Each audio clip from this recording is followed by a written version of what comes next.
Welcome to InterviewPro. Let's solve another Leetcode problem today. Count vowels permutation. We will be given an integer which represents n, which is the length of the string, and using these rules, we need to find out how many strings of length n can be formed. The rules are: each character is a lowercase vowel. Character A can be followed by the character E. Character E can be followed by A or I. O can be followed by I or U can be followed by A, I can be followed by any other vowel except I. Let's say different scenarios. If the length of the string is 1, which is n equal to 1, then we have 5 combinations because we have 5 vowels, right? And each vowel is a string of length 1. And when it comes to string of length 2, there are 10 different combinations. 3 combinations are ending with A, 2 with E, 2 with I, 1 with O, and 2 with U. So total 10 strings of length 2. What if the string length is 5? It would be difficult to create all these combinations, right? Every character has 5 different possibilities. So if I have to decide which character is valid in a particular position, suppose the last position, I have to check the previous position. Suppose I want to fill the character A here.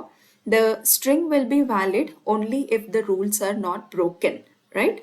So what are the rules? E can be followed by A. So E can be followed by A, U can be followed by A, I also can be followed by A. So if I place A here, the previous character should be either E or U or I for this string to be valid. So the total strings of length 5 ending with A is nothing but sum of the strings of length 4 ending with E plus ending with U plus ending with the I. That gives us the string of length 5 ending with A. I have a matrix here with vowels and string lengths 1 to n. For string of length 1, we have already discussed that each vowel is a string of length 1.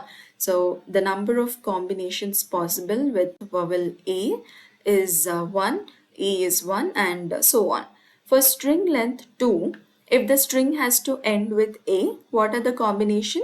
The combinations are previous string length combinations for E, I, and U. So 1 plus 1 plus 1 is 3 because this string ending with A would be valid only if it has these 3 combinations for the string before it. String of length 1 less than the length of the current string. So if the string of length 2 is ending with A, then the string of length 1, that is the previous string, should have the character E, I, and U.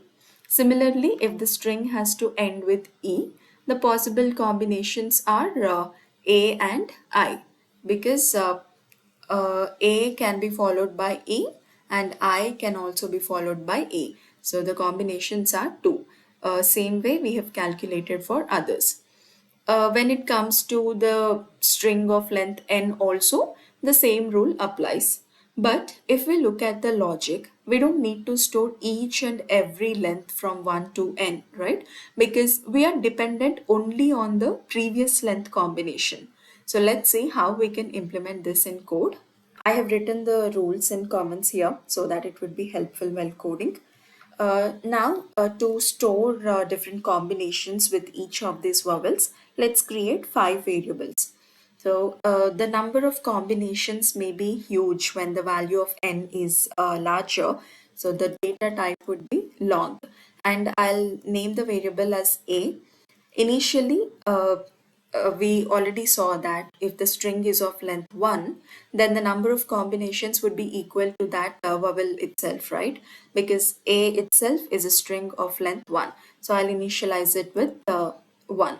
Similarly, for E also, it is 1, A, E, I, O, U. Now we have the initial values for all the vowels. In the question, it was given that the answer may be too large. Return it modulo. So let's let's define a mod variable here. So it is 10 power 9 plus 7. 1, 1, 2, 3, 4, 5, 6, 7, 8 zeros followed by a 7. Now let's calculate the possible combinations for different lengths. So the loop will start from 1 and end before n, because we already know the first string length will have only n minus 1 combinations to be checked now. Now we are going to calculate the combinations for each of these vowels when the string is of length 2. For that we need the values of string length 1, right? So instead of updating these values directly, I'll create a new variable, long a underscore new equal to. How do we get the value of this one? We get it by checking the combinations of the previously calculated string length, which is the combination from e plus I plus u. So these are the combinations, right? For A, it is E, I, and U. And if the answer is too large, we'll be applying modulo, so percentile mod. Same with the other variables as well. E underscore new, this is equal to A plus I. I'll simply copy this mod. Then long I underscore new. This is the combination of E and O. So E plus O mod. Then we have O, which is equal to I. So I mod, I percentile mod. Long U underscore new. This is equal to I and O. So I plus O mod. Now we calculated the new values. Since we are not storing all the combination, all string lengths, we have to make sure that we have the previous values.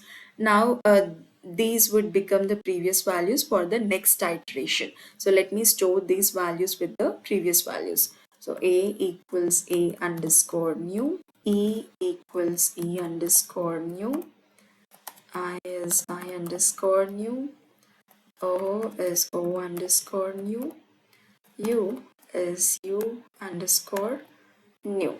Once we calculated for all the string lengths, we will have the values for the string length n by the time this loop is completed. So the final answer would be, I'll create another variable, long result equals, it would be the combination of all these. So A underscore new plus E underscore new plus I underscore new plus O underscore new and U underscore new. Let's apply a mod here because the result might be large. Then we need to return the result, but the return type is integer. So let's do a typecasting here and run the program. Okay, we have an error here. A local or parameter named I cannot be declared. In our case, I is a vowel, right? So we cannot use this in the loop. So let me update this to J. We are not using this loop variable anywhere.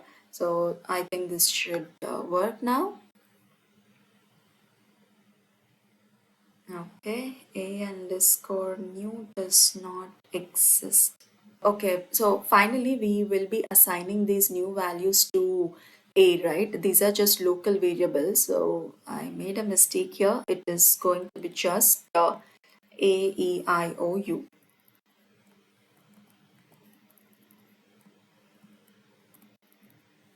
Yeah, let's run this.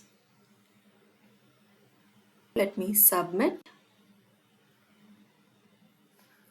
The solution is accepted. Coming to time complexity, we are looping through different string lengths from 1 to n. And for each of the iterations, we are calculating 5 values. It would be always 5, right? So this is a constant. We don't need to consider this in time complexity. So the overall time complexity is going to be big O of n. because inside this loop, this calculation is a constant, big O of 1. Coming to space complexity, we are not using any extra data structures here except for these variables. So the space complexity is going to be big O of 1. So what did we do in this solution, just to recap? We made sure that we did not break rules by ensuring that the character that we want to insert at a particular position is allowed to be followed by the character before the current position. So we calculated the number of combinations for each vowel based on the combinations that we received from n-1 string length. Though the solution is marked as hard, the logic is really simple. So I hope the solution is clear. If you like the content, please like, share and subscribe to InterviewPro. Thank you.